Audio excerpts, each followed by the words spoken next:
Hi, I'm Dave Roberts and this is Angling Escapades.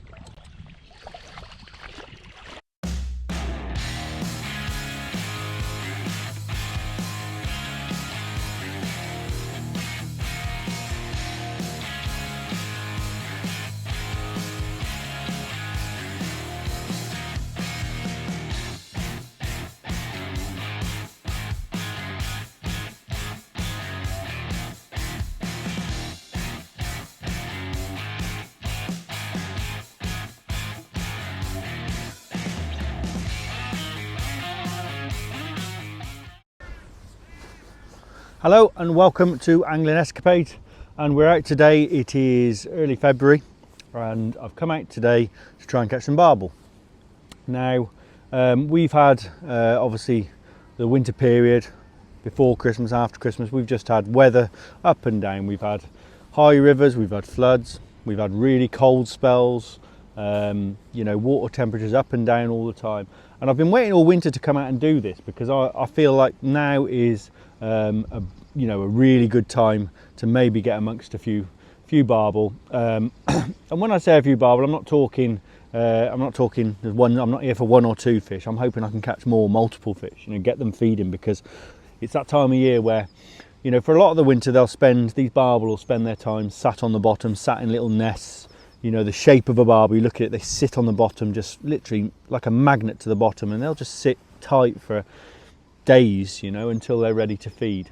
But it's finding those moments, finding those opportunities when they're going to come out to feed. And I think we're in the middle of a weather pattern at the moment that's going to see us get a good chance of catching a few, because what we've had steady sort of temperatures. We've had double figure daytime temperatures. It's 13 degrees today in the daytime, so evening temperature overnight last night was only down as far as 8 degrees, I think. So that's warm. The water temperature is around about 9-10 degrees, which again is warm for this time of year. So I'd expect those fish to be out and active. And the reason I really fancy today is because tomorrow, you can see it's quite blowy today, and unfortunately we might get a bit of wind noise on this video because it's going to blow quite hard. So I apologise for that in advance if there's too much interference, but worst case scenario, I'll just put a load of music over it. But yeah, it's blowing out. There's a storm coming in later on with a rain front, and then the weather changes and we're going to get a cold blast again. We're going to get some snow and things like that. And I always think, this is how I think, whether barbel think like that, I don't know, but based on what I've known over the years, I feel like those barbel will know that cold weather's coming, and they're quite likely to be out and about, having a munch and hopefully feeding up. So that's why I've come out today. So what I'm going to do is take you through my approach this time of year in these conditions. The river is carrying about 1 metre of water. It's had a couple of little rises the last week or so. We've had a little bit of dam water through, and it's maintained a little bit of colour, not lots of colour, just a little tinge of colour, so it's not gin clear. And as a result, my approach for that really is going to be based around a block end feeder with maggots and hemp. Because you just don't know at this time of year. You don't know what's going to happen. They could still very much, that water temperature could have dropped overnight. You just don't know. There's something might just make it hard. So what I want to do is give myself every chance of a bite. And I'm not just talking about barbel either. I'm talking about a chub or a dace or something like that. What I need is an indicator that there are fish feeding, coarse fish feeding. That's why I always opt for a maggot feeder if I can. If it's too coloured, then I won't. I'll perhaps start on pellets or meat or something like that. I tend not to use much ground bait this time of year. I find after sort of December time, don't know what it is, whether the water temperature reaches a certain level, but ground bait doesn't seem to have that impact on a barbel swim that it does in the summer, or when you get coloured warm water in the autumn. And I find you might catch one or two on it, but it doesn't really sort of get that reaction from me. So I tend, where I can, I try and avoid putting it in. If I'm going to put something solid in like that, I'll tend to soak up some small 3mm pellets or something like that. A bit of crushed hemp maybe, but not your sort of salty ground baits and that sort of thing. So the bait is quite simple. I've got some bronze maggots, plenty of bronze maggots there. The bronze with reds in. The only reason they're bronze is because that's what I'm using on my matches. Probably wouldn't matter if they were white, reds, whatever. It wouldn't make much odds, if I don't think fish are that fussy, but that's what I've got. So I've got plenty of bronze maggots there. I've got some hemp. That's as much hemp. A little tin like that is as much as I need for this. I want to put some hemp in because that is the one thing that will sit on the bottom and hopefully just hold there. You know, this approach that I'm going to show you today is all about being busy, being proactive, and you know, on the go all the time. And the fact is if I'm just putting maggots in, you know, maggots are never hitting the bottom, you know, they're just going through, and that's why I want to use them, because they're going to create that trail. They've got that pull-in power, you know, fish will follow that trail of maggots hopefully to our feeder. But likewise, you know, if I hook a decent barbel and I'm playing it for 5 minutes or what have you, you know, take 5-10 minutes, that's 5-10 minutes where I've got no bait going in the water. And if those maggots will have washed through, whereas the hemp will be sat on the bottom, so it just keeps something there. And I'm not talking about putting lots in. It's not like in the summer when you put a bed down and trying to get them, you know, feeding over it. I just want something that's going to just stay on the bottom and create that area. So hemp and maggots, and I'll show you how I sort of the quantities I feed that in a bit. I've got some pellets, I've got some 6 mils and some 4 mils. I tend to, if it's really good and I want to change and I want to sort of go on the attack really with these barbel, if I feel like they're really having a go at this time of year, I tend to go with pellets. In the summer that might be meat. I've got meat with me today, but I tend to, at this time of year, that's more sort of like almost like a search. I use the meat to search with. So if I get an odd bite on maggot feeder and then it goes quiet and I don't feel like the fish are sort of really having a go, then I might start flicking a few bits of meat in and then fish a straight lead and sort of search around the peg with meat, as opposed to fishing a meat feeder or something really aggressive. If I feel like the fish are having a go, what I might start doing is flicking 6 mils out there with a catapult, and then I can fish a block end feeder with pellets and like a 14 mil, 10 mil banded pellet, and really sort of target the barbel that way. But to start with, for me, it's all about maggots. So don't bring any other baits than that with me. It's literally just pellets, maggots, hemp and meat. That should cover everything I want to do, and give me every chance of catching some fish. My setup today, you'll see I'm sat on my seat box. I like to, at this time of year, I like to fish like this. You know, whether I'm playing, obviously I'm match fishing, so I'm sat like this a lot, but I find this upright position keeps you active. You know, if you're sat back in a chair, the tendency is not to cast so regularly. I'm going to be casting every minute to start with and then sort of lengthening it out, but all the time I want to be sort of upright. I want to be busy, winding in, casting. I've got one rod, I'm not using 2 rods. What's the old saying is one rod fish properly is better than 2 fish badly. In this instance, you know, it's all about being very sort of accurate with your casting and creating that trail of bait, and I say that trail of maggots and a bit of hemp on the bottom, and one rod will just keep that ticking over. 2 rods, you know, could get messy. It could, you know, it could sort of like, it just doesn't suit my fishing at this time of year. I've got a 14-foot rod. Again, this is where the difference between, I don't know why it is, but you get this sort of difference between sort of specimen anglers, if you can call it that, specimen. I hate this sort of categorization of anglers, but specimen anglers tend to fish with 2 12-foot rods, match anglers fish with 13 and 14-foot rods. I don't know why it is, but at this time of year, a 14-foot rod does deliver so much more for me, because it's keeping line up out of the water and it's giving me control, it's giving me casting. I've got a high bank behind me, it's giving me everything I want. It's also got a softer tip, and that's important for the reasons I'll come on to now with regards to my feeder setup. But a 14-foot rod keeps plenty of line out of the water, gives me plenty of control if I hook a fish, gives me plenty of casting power and accuracy. So 14-foot rod, I've got a 5,000 size reel on there, and I've got that loaded with, that's 0.28 diameter DH Angling Pro feeder. So in the summer I'd be using 0.30, you know, sort of like a 12-pound breaking strain. I've dropped down to a 0.28, sort of 10-pound breaking strain. And the reason for that is because, you know, there's a lot more mechanics involved in this sort of maggot feeder fishing. You know, I don't want too much drag on the line. I'm going to fish a block end feeder with just the right amount of weight to hold bottom with a bit of a bow.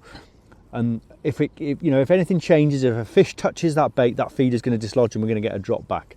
Likewise, if we get any build up of debris on the line, it'll drop back. I just want it to be, it's very finely balanced, because if you're going to fish maggots for barbel and you want, you know, give yourself every chance of getting a bite, using maggots, you've always got the chance that a small fish, a little chub, a little gudgeon, anything like that can pick that up. Even minnows can take that bait and sit on there, and if your feeder's too heavy, then that can just sit on the bottom and you get no reaction on the tip. You don't know, and you can be sat there for 15-20 minutes with no chance of catching a barbel because the fish is already on your hook, and you know, it's just sort of a waste, you know, a wasted opportunity, if you like. So having the right size feeder so that you can get the right balance, so you know, as soon as, you know, if you get this balance right, if a gudgeon should pick up your bait, you should get a drop back. It might not be a big bite, but it'll be a drop back. It'll tell you something's changed, something different has happened. And that's why, you know, as much as I preach about simplicity in my fishing, I think this is an instance where there are some mechanics involved. You know, there is some fine tuning, and it's all, you know, the rig, the rod, everything sort of comes into place. So if I take you through the rig, I've got Kamasan Black Cap feeder, best feeder ever made, still is, and that's I've got a 40 gram feeder on there, and I've added a 1 ounce add-on lead on there. So there's about two and a bit ounces of lead on there. Okay. Now I think that's going to be about right, but I'm you know, you can't be certain until you start fishing. So I've got my box of different add-on leads there, dead cows. I've got little strip leads like that, 3/4 ounces. Got some big 110 gram things, 3 ounce dead cows. Just a different selection there that I can play around and fiddle with the rig a little bit, and, you know, and get it just balanced right. I say some people don't think that's important, but it really is. It really gives you with this style of fishing, it gives you an edge to be able to sort of just make sure that your feeder is holding exactly how you want it. So I've got my feeder on there. I've got that on a setup on my normal. I've got a twizzled boom. Below the feeder, I say that twizzled rig that I use for everything. Basically that doubled up line there, that just gives it that extra security around the feeder. If you've got a barbel thrashing its head, that's bouncing around, that can become a weakened area. So that doubled up line there. It also creates a nice stiff piece of line there coming from the feeder, which keeps it away, keeps it anti-tangle. And at this time of year, I do have a smaller stop. I've got a big stop there against the knot that just pushes the feeder bead against there and helps it kick out. But I have got one above. In the summer, I don't have this one above, because I think when you're hair rigging for barbel and chub, you know, you're fishing bigger baits, you know, you get a proper bite anyway. But in this instance, I do want, just if anything just pulls the line, I do just want it to create that bit of a sort of a self-hooking bolt rig, just so I know, you know, so I'm not, what I said earlier, so I'm not sat there with a gudgeon or a minnow sat on the end that I haven't seen the bite. So I do add that additional stop at the back, but, you know, still quite a simple rig. And then I've got my hook link, that's a 0.19 main line, hook link line, which I think is about 7 pound breaking strain, not too thick. You know, and I've got a long hook link on there. That's like a 4-foot hook link on there. So if you imagine when this feeder is full of maggots and hemp, you know, as that falls through the water, maggots are coming out as soon as it hits the water at all depths. So they're falling at different rates and then they're traveling through. So having a hook link tight to my feeder is probably not wise, because those maggots have already disappeared from that feeder. Now, if fishing got really good and the fish were coming in and attacking the feeder, then maybe yes, then you might shorten it down. But about 4 foot, I think, is about right. And that gives, and the other thing is the longer this hook link, the more movement you get on your hook bait. So it's all about balance. I've got a size 14 hook on there, and I'm going to put 3 maggots, 4 maximum on there. Okay. And that's not too heavy, so that will catch the flow and it will waft up and down a little bit. And obviously, as the feeder hits the bottom, the hook bait slowly catches the flow and slowly falls. And that sometimes you can get your bites on the drop, but also just that slight movement, you get a slight change in flow, and that hook bait might flutter up. So that's why I use a balanced line. 0.19 is, you know, it's not what I'd use in the summer, but I'm confident I can get any barbel, any size out on that. But I don't lose any sort of suppleness for the fall of the bait as it sort of sits in the flow. So 4-foot hook link, 14 hook, and that's my setup.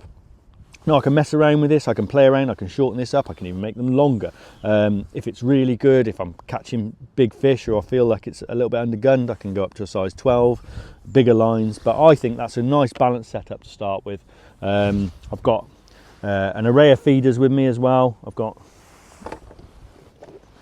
my bag here, which I've got an array of sort of cage feeders that I'd use for me ground bait and me meat feeder fishing, and I've got a box there with loads of different size, all black caps. I don't use any other type of block end feeder, you know, different sizes that I can change to at any time. So I've got everything I need to keep tinkering really, you know, without being too over the top. You know, I can keep playing with, if I feel something just needs changing, whether it be the feeder, the amount of feed, I can just play around with it accordingly. But that's my setup.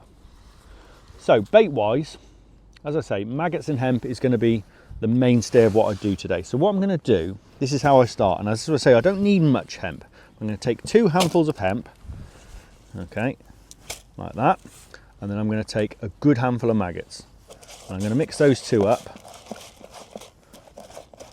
You can see in there, that's just a mixture of hemp and maggots. And what I'm going to do, I'm going to start by feeding that. I'm going to cast this feeder every couple of minutes.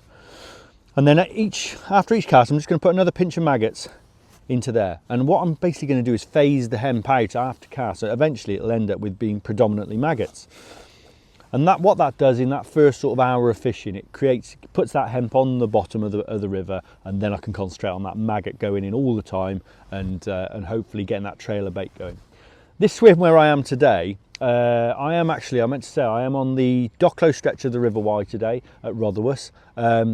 This area here is a good barbel area. I haven't fished this for about 6 or 7 years, I don't think, but it was always a good area for barbel, and not necessarily they live in this swim, but they live along here. This is what I'd be looking for in winter when I'm on the Wye, when I'm looking for barbel. Look for sort of like a clay bed. It's running up off, it's like on a sandy sort of siltiness going up onto gravel below, but quite a sort of silty above, so it's sort of like in between here. But it's deep, it's slow, it's sluggish, it's not the fast, you know, oxygenated water we look for in the summer. It's just nice and steady. There's no particular area of the swim that I think I don't believe the fish are living here. I think there's just, if I can just get a trailer bait going, I'm going to fish about 2/3 of the way across the river, and just get that trail going. I say it's a bit shallower on the inside here, so I want to go over, but I don't feel like I have to go right over. I think 2/3, get that trailer bait going in, and that should hopefully bring bites. Right, so I'm just going to take a few more maggots out of there.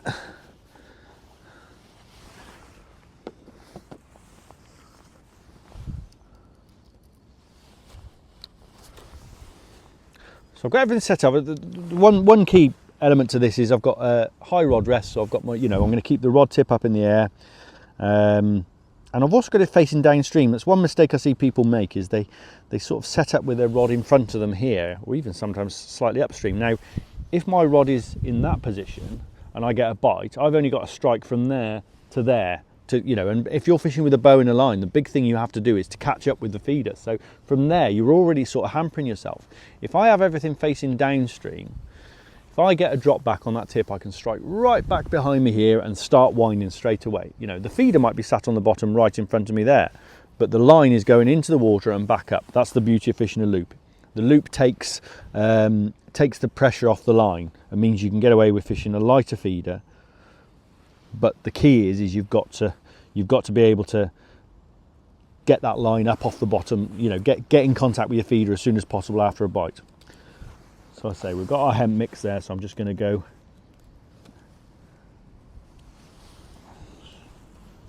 straight in with that. So I say probably 2/3 I think is the sort of line I'm looking for. Let that hit the bottom. There we go. And then once it's hit the bottom, all I'm doing, I've still got hold of the line, still got the bell on. I'm just going to let out a couple of yards of line, and as the session progresses, you can let a bit more. You get to know how much to let out straight away. So I'm going. Now let's see if that holds there. There's a good pull on there. Yeah, that's held. So what I did then is just as I stopped it, it sort of bounced once and then held. So it's just like the feeder has just sort of rolled over and then held. And that looks perfect at the moment. And I say I've got that nice bend in my tip. So that's also another key part of this. A softer, I haven't got this rod here, this is a 14-foot feeder rod. And it's got an array of tips with it. And the heaviest tip is a 5-ounce tip. And I've actually put the 3-ounce tip in today because I don't want anything too stiff. I want to be able to sort of cushion. I find that soft tip cushions it. So again, it helps you hold with less lead on the feeder. If you have a very stiff tip, there's no give there. So it's just the pressure of the line, and that feeder is likely to bounce around. I'm going to wind that in. That's only just had a minute, but that's all I need. to start with. This is this is where I put the hard yards in, if you like. Put the work in early, get that bait going in, get that trailer bait going in. And you could be casting for an hour and a half until you get your first bite. But you're busy all the time, and you're setting up. Hopefully, you're setting this up so that when you get one bite, you'll get 2 bites and another bite.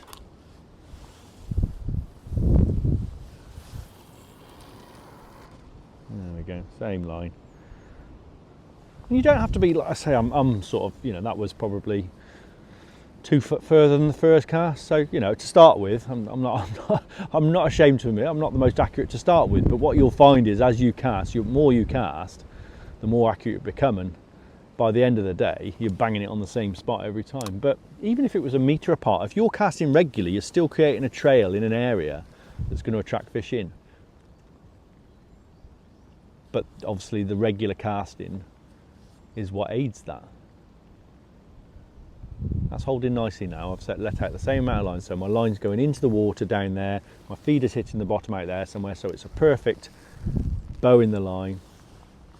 And the beauty of having a bow is, and the bow serves a couple of purposes. One is it creates, takes tension off the line, so you can hold with a lighter lead or lighter feeder. But also, if your feeder moves, if your feeder does bounce, or if you bounce it, sometimes I'll just move the feeder like this, just pull the line, and it just bounces the feeder like that. Okay, and what that does, when that moves and bounces, it bounces down the same line. It doesn't.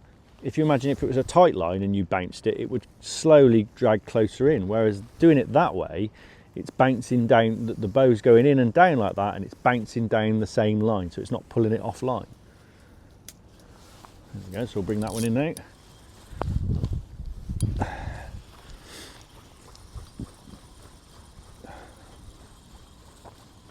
Starting to rain.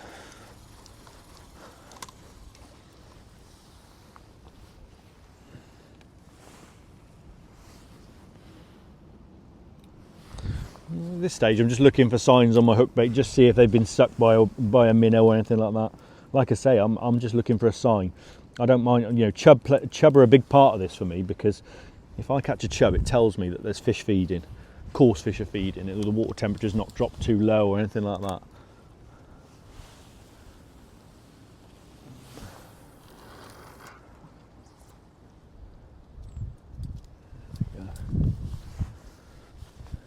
So important to feel that feeder down. As soon as it hits the water, I trap the line with my finger and follow it down, so I feel it bump the bottom, and then I'm in control, and then I can let the right amount of line out.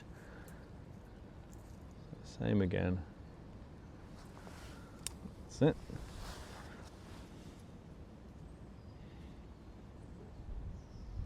Now it'd be nice to get, an early bite. You get, the 3rd or 4th cast get a bite, but like I say, I'm investing some time in this now. I'm going to cast every minute until things start to happen. It's and hopefully what happens is your bites dictate how long you cast for. But it's a constant feeding, constant casting. Because like I say, I don't believe the fish are sat in front of me right now. I believe that they'll find my bait, either from above or below. But by getting that trailer bait going, we're going to build up confidence.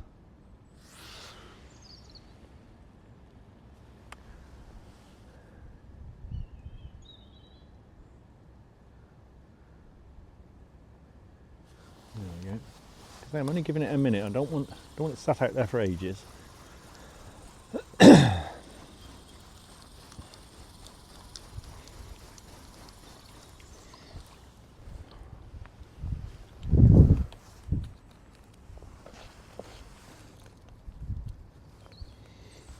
So every time I fill the feeder, I just put another few maggots into the pot, so the mix becomes more maggot than hemp.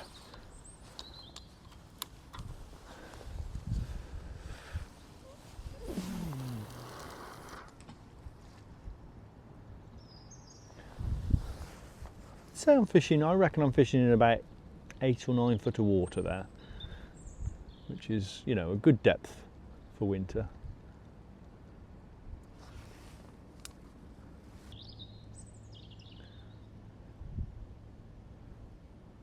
The other thing I like about fishing like this, being upright, sat on the seat box like this, is you know, I like having that rod butt on my leg. You know, I'm not sort of residing back and chilling, because it keeps me active. But also, you'd be amazed what you can feel. If I just happen to be doing something else and I get a bite, I'll feel that rod bounce. You can feel it through your legs. So it's just, you know, very,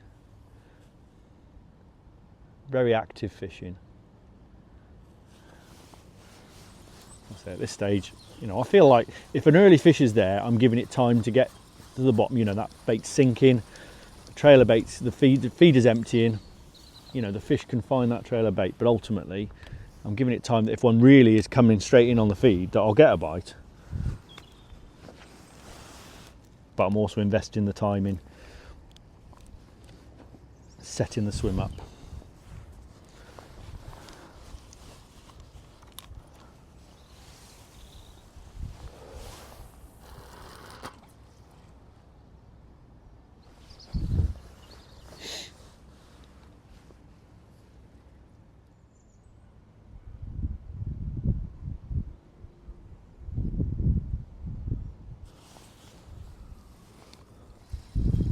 That's our first bite.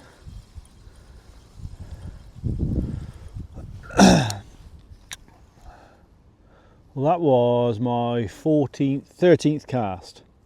13th cast in about 20-25 minutes, I suspect. Feels like a chub, I'd say. But that's absolutely perfect. I couldn't have written that better. You know, that's exactly what I want to happen. You know, I've created a trailer feed and something has found it.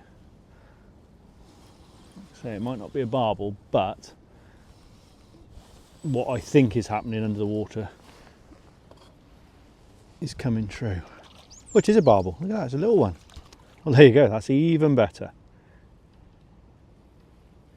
Even better.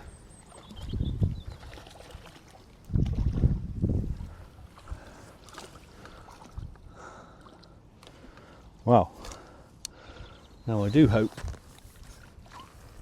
we catch something that's a bit bigger than that, but I'll tell you what, as a first fish, and to give an indicator that these fish are on the feed, just hooked in the bottom lip there.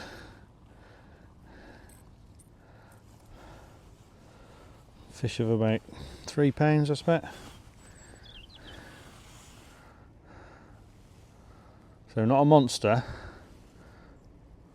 but it shows there on, well, certainly the little ones are having a feed. So let's put that one back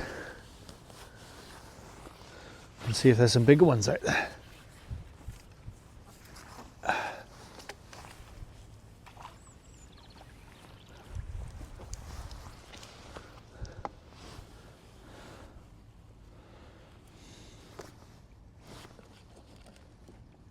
So now I know there's some fish around, I can sort of, you know, leave it out there that little bit longer. I've been casting every minute. I'd perhaps stretch out to a minute and a half, maybe even left one for 2 minutes, but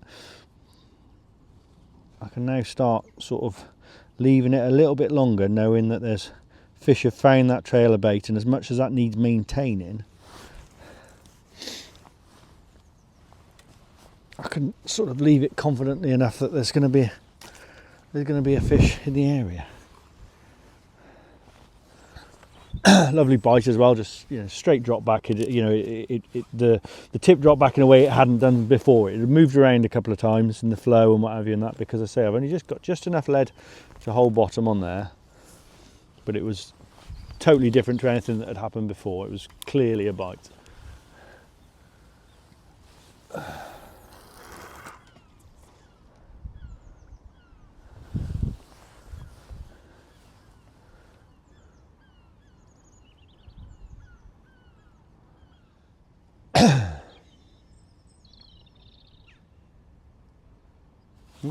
Another bite.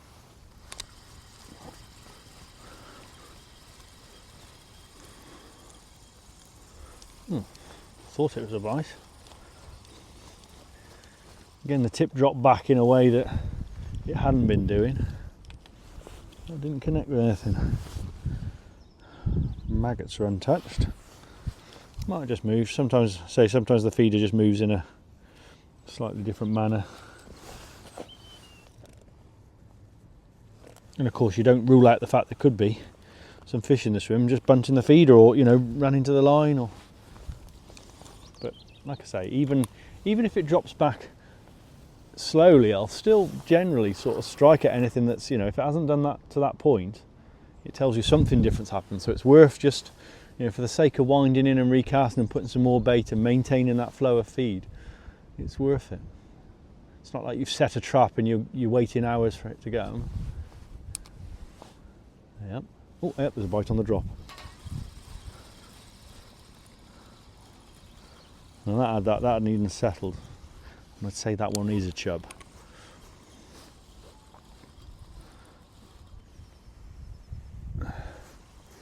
Yeah, as I was just tightening up to the bow then, it was flicking back and forth. Feels like a chub, the way it's come for the inside. Oh yeah, and then it's trying to go for the reeds on the inside, because that's what chub do. There we go. So there you go, we've gone from having 13 casts without a bite, and we've had 3 casts where we've had a small barbel, an indication, and now a small chub.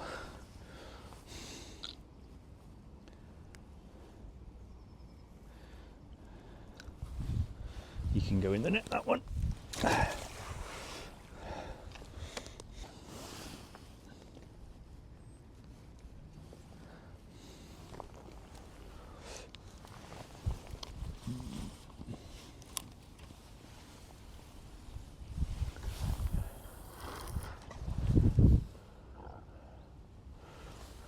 Kingfisher, beautiful.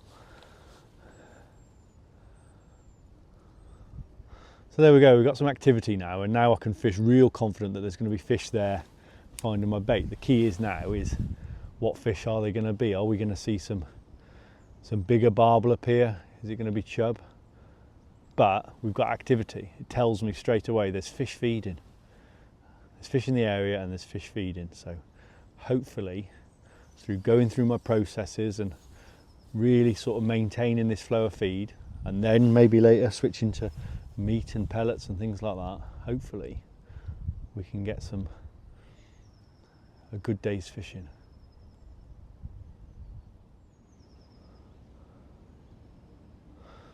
So that cast's been out there about 2 minutes now, and despite having, you know, I know there's fish in the area, I've just had 2 fish in quick succession. I still want to maintain that feed, so I'm not going to get greedy. I'm going to wind in now and recast and keep that momentum going.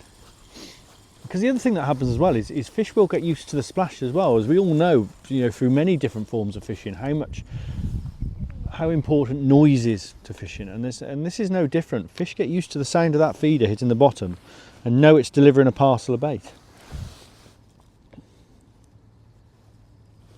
You know, they don't always associate it with noise with danger. Hopefully they associate it with food, so you can, regular casting is a good thing.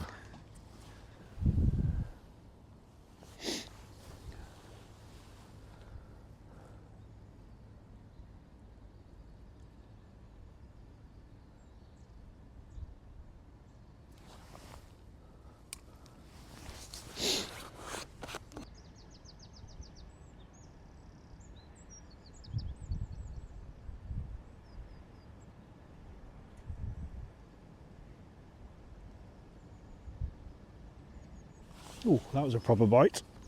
Oh, that's how we like our drop backs. Proper little bounce and then off it went. Now, what have we got here? Certainly the biggest fish we've hooked so far. I feel like it's probably a chub.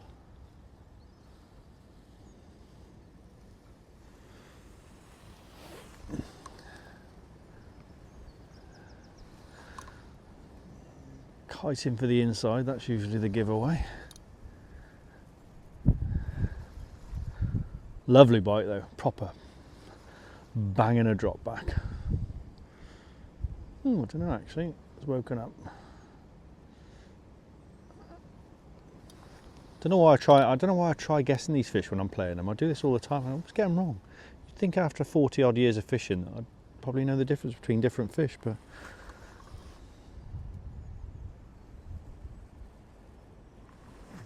it feels more like a barbel now.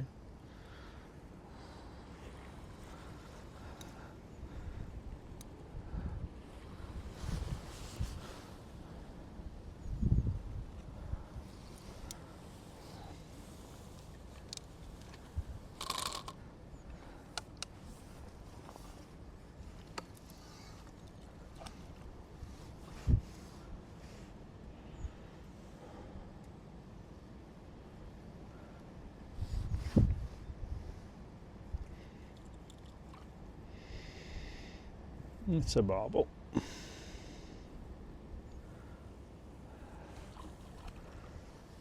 Slightly bigger than the first one.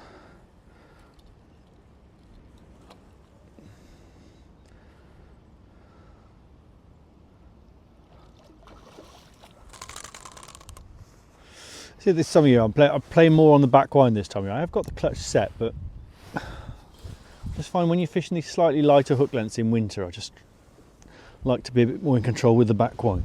Oh, there we go. In she goes. Yeah, I find the back wind can be a little bit just a safer option. You know, don't get me wrong, if you trust your drags, that's great, but I like to have both, and then I'm just completely in control. There we go, so that's a little bit bigger.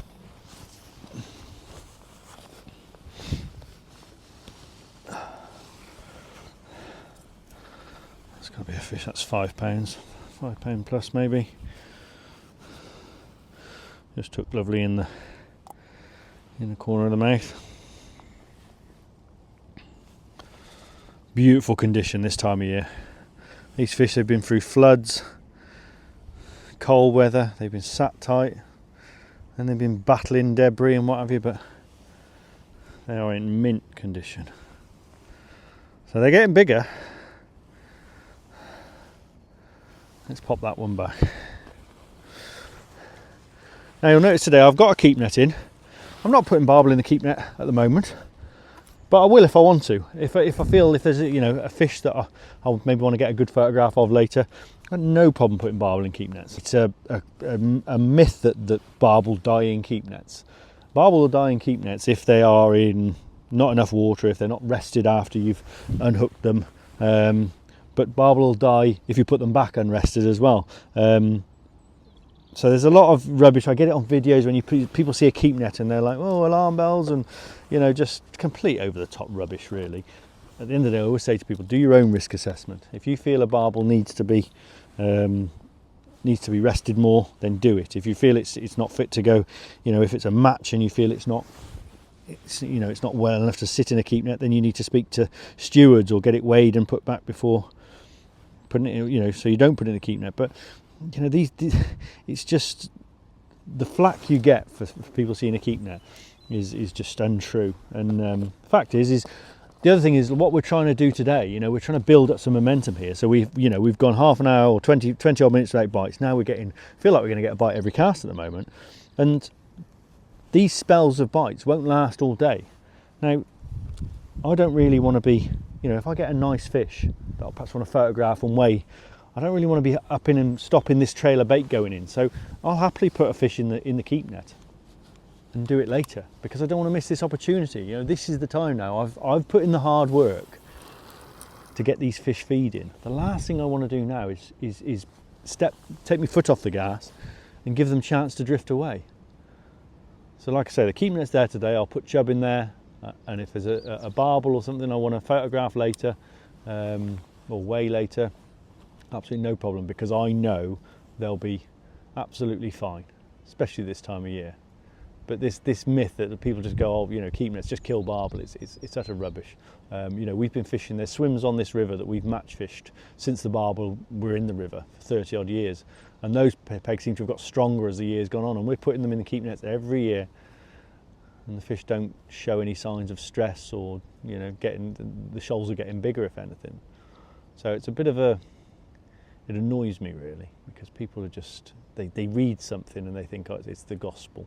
And like I say, if I was pleasure fishing, if I was in the summer, I wouldn't put a keep net in. But for the likes of today, where I want to do a video, I want to get the best video out there, you know, catch some fish, and time is of the essence. You know, I might only get bites for an hour, so I need to make the most of it. And I say I've got absolutely no problem. I've got my keep net. I've got a 4 metre keep net. There's loads of it, and there's only a metre of it out of the water. There's a bite. See, the fish are on the feed. I just want my bait out there.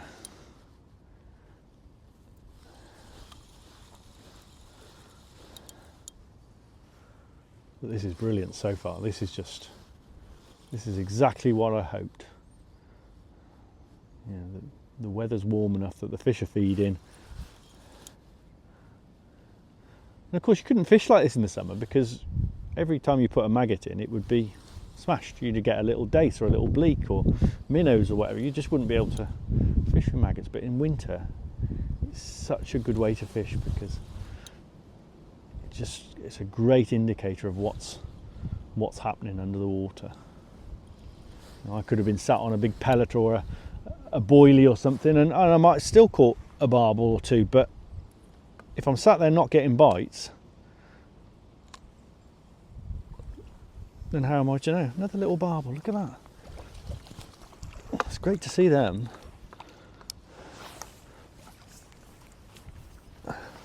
Very similar to the size to the first one I caught.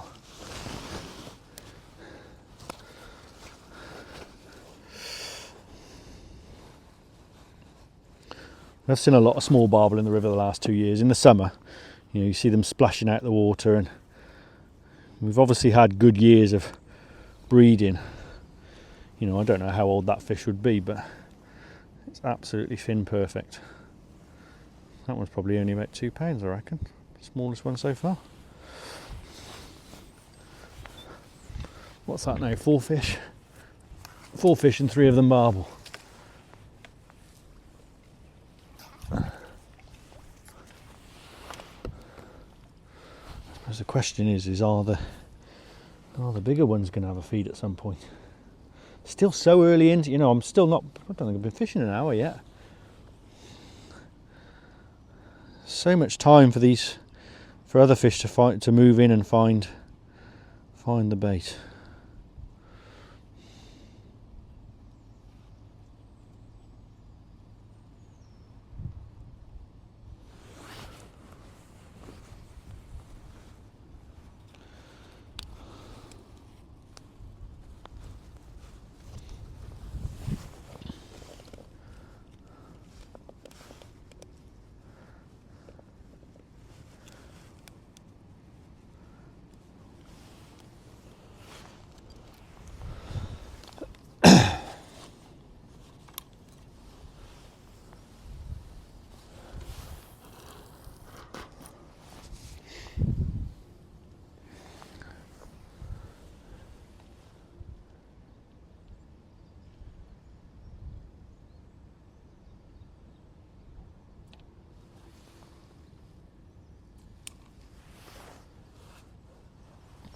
That a bite on the drop? It is, you know. All they're on it now, aren't they?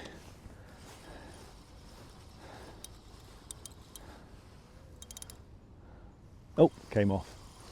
What's happened there?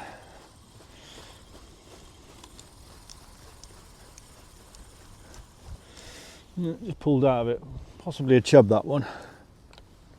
That can happen if you're getting bites on the drop, you know. Sometimes if they're really, as they seem to be at the moment, they seem to be really homing in on it. They'll be snapping at it and not, you know, you can lose an odd one. So.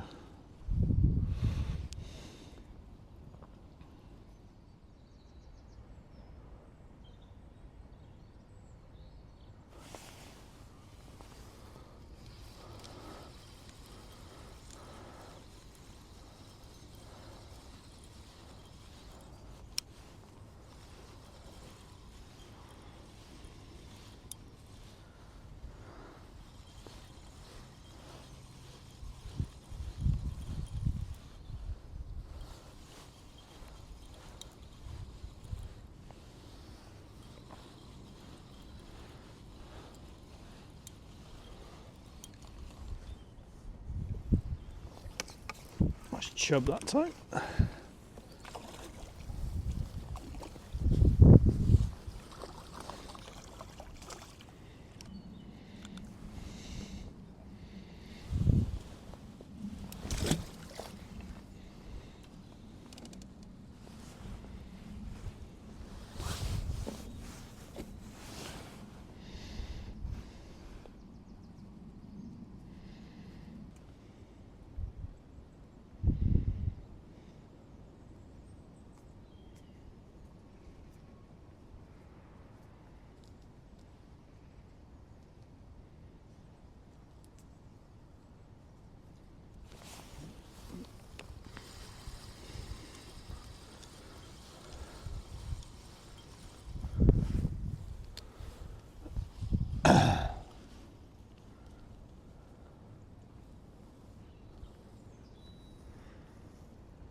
Feels more like a barbel.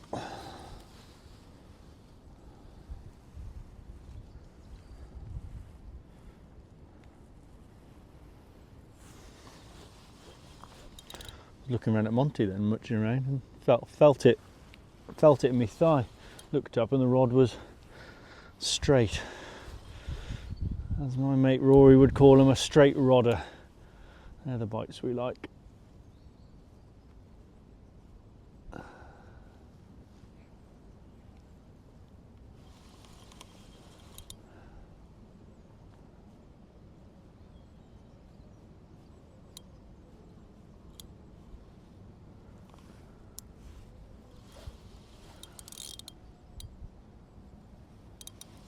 Okay, I don't think it's a massive fish, but I think it might be the biggest one we've had so far.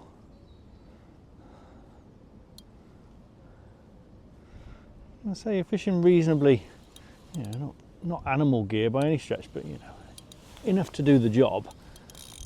But you can't rush them. And you know, fish of this size are perfectly capable of breaking line, given half a chance.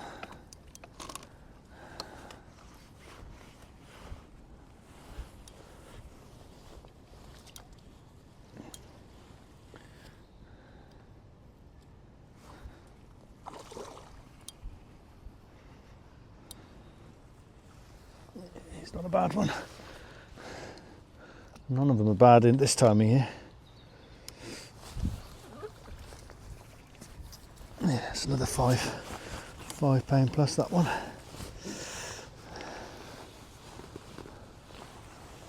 £6 that one probably.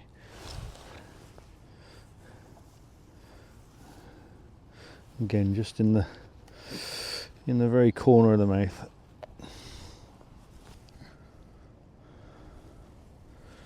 Beautiful. What's that? 4 barbel, 2 chub. At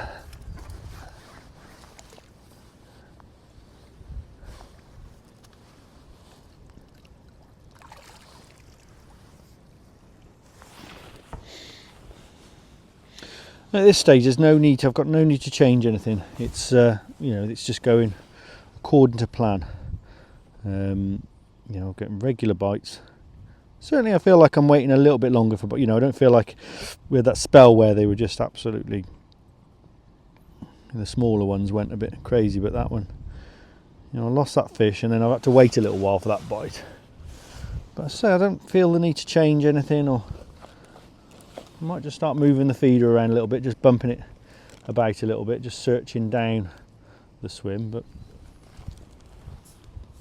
at the moment, I'm happy. Yeah, it's still really early on, really.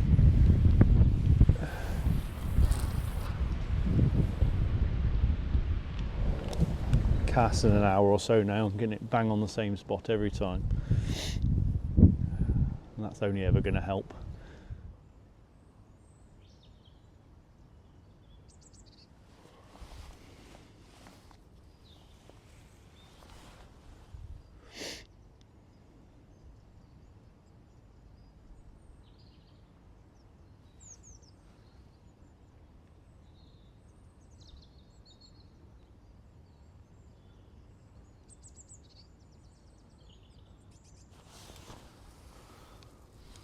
There you go, that was just after I'd moved the feeder. Just gave it a little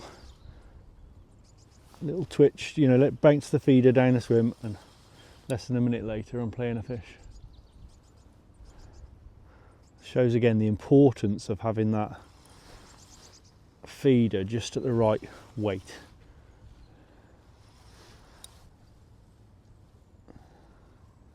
Now it might be that that fish would have found that bait eventually anyway, but it's happened too many times to be a coincidence that when you move that feeder, bounce that feeder down, you get a bite.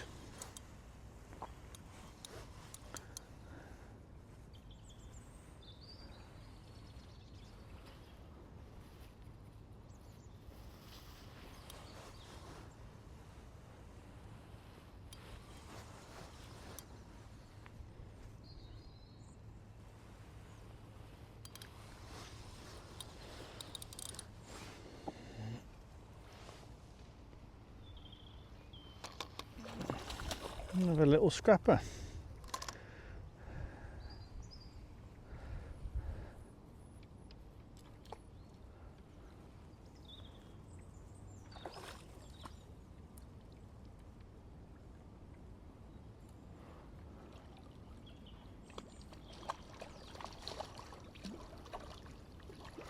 Well, they might not be the biggest barbel in the world, but I'll tell you what fun in early February. Proper bites, and you've got to play them. They don't give up easily. So this is where this fishing a bow comes into its own now, because one, it's enabling us to fish, you know, the least amount of lead on the feeder we can, which enables us to see every bite from every size of fish. You know, all right, I haven't had anything tiny today, but if I get a dace or something nibble on that, I'll get a bite. But the other thing is, because we've got the bow going downstream and then back up to the feeder, if that feeder dislodges, it bounces down the same line. If it was tight, it would slowly creep in and offline. So now that the fish have, you know, we've had some early bites, we've had some fish, and the bites have just started to get a bit slower now. Now I have to sort of, you know, maybe just work a little bit harder. So obviously we're keeping the constant feeding going in, but also I want to explore down that trail of feed. Now, if I start casting downstream, obviously that feed is landing in a different spot each time, and that maybe might just change the dynamic of the swim. But what I can do, because the way that line is lying, if I pull the line down like this, it dislodges the feeder like that, and there we go, right on cue, a bite.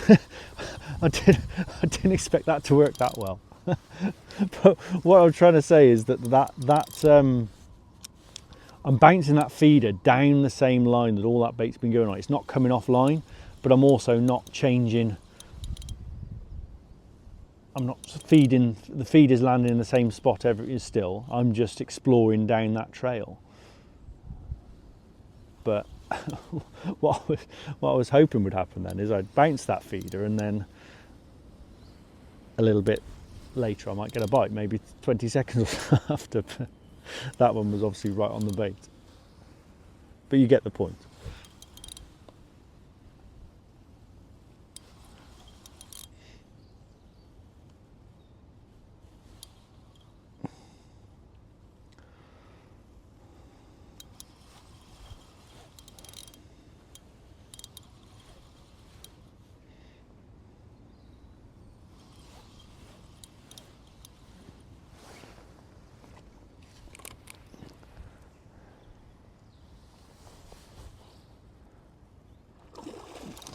Nice fish.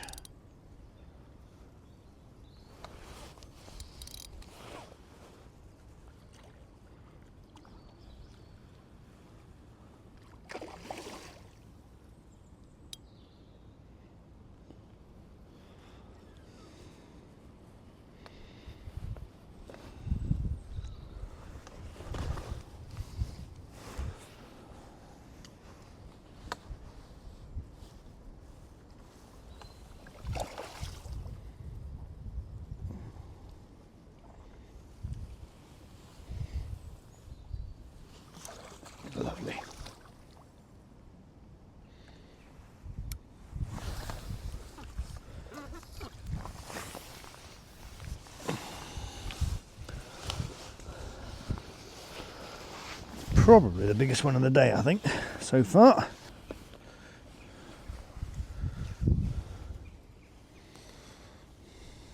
Yeah, it's 6 pounds on this. Beautiful condition, dorsal fin high, showing off that one is.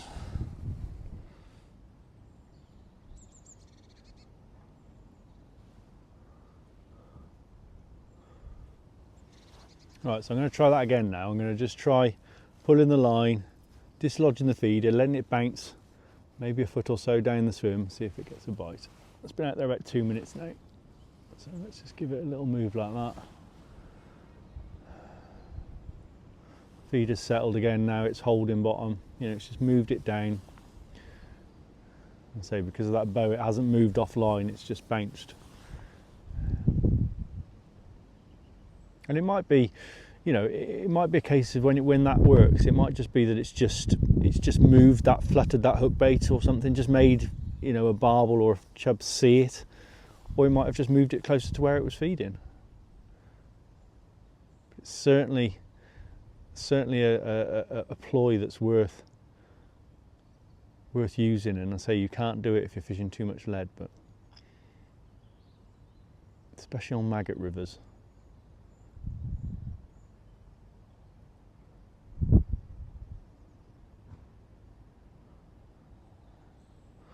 So no response to it that time, so I'm just going to give it another little twitch. So same again, just pull it down, let it move.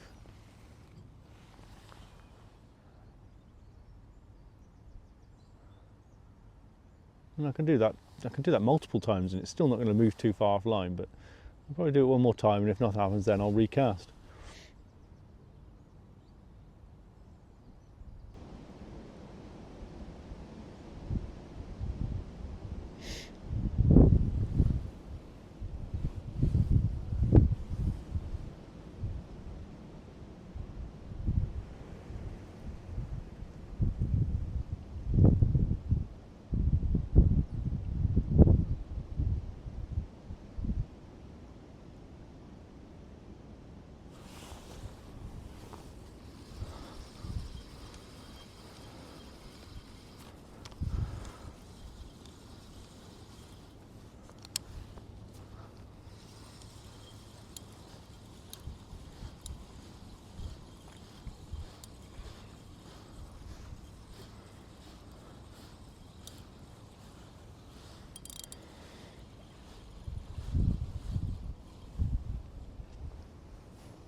I've just had a chub then, but that's the first bite I've had for about half an hour. It's just gone a little bit slow, so I'm just going to try a slight change. I'm going to put a longer hook link on, only by a foot. I'm going to put like a 5 foot hook link on. Just wonder if they're just backing off the feeder a little bit. I'm still confident. You know, it's not a long period without bites, but I just like to keep trying and changing. And the thing with a long hook length is it'll never hamper your catch rate. You know, it'll only. It's just worth a try to get an extra bite or two.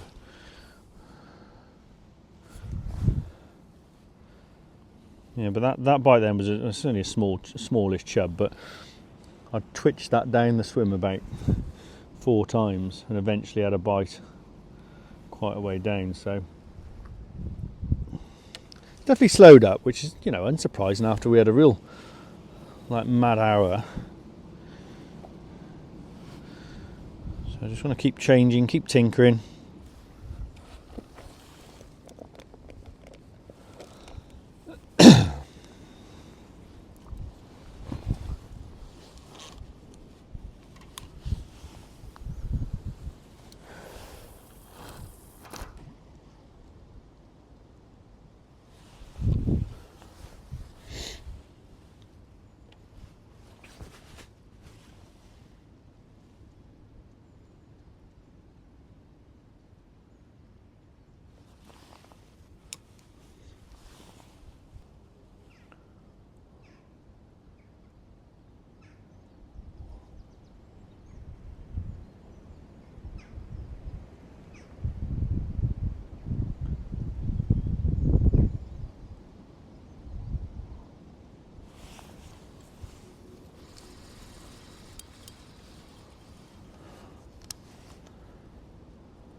Well, that was on the longer hook length, so that seems to have worked. Again, I had to twitch it, had to bump it down a little bit, but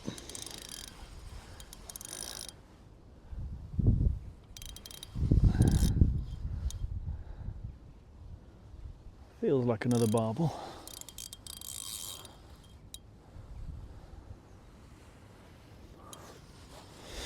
And so at the moment, you know, I don't feel any need to change. Just keep tinkering what I'm doing. You know, like I say, it's very much just tinkering, just play with little things, change hook lengths, casting, feeding more regularly, things like that. You know, at some stage I do want to try pellets and meat and things like that, but at the moment I just feel like these fish are engaged, and I feel like we can keep getting bites this way.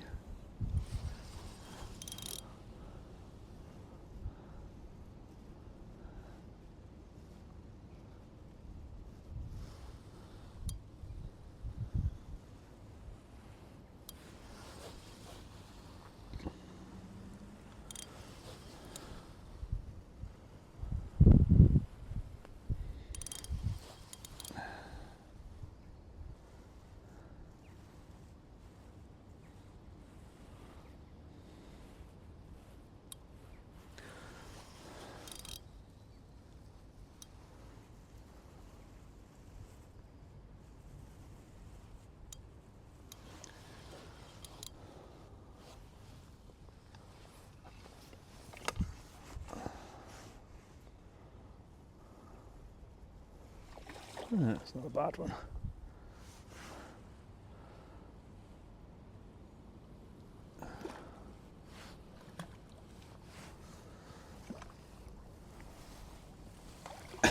What is that one? Looks like it's got absolutely luminous pink lips.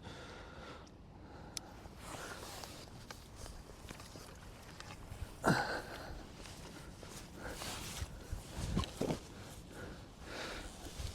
think it was just my red maggots shining, but it's got a red lip. I don't quite know why that is. A 5-pounder.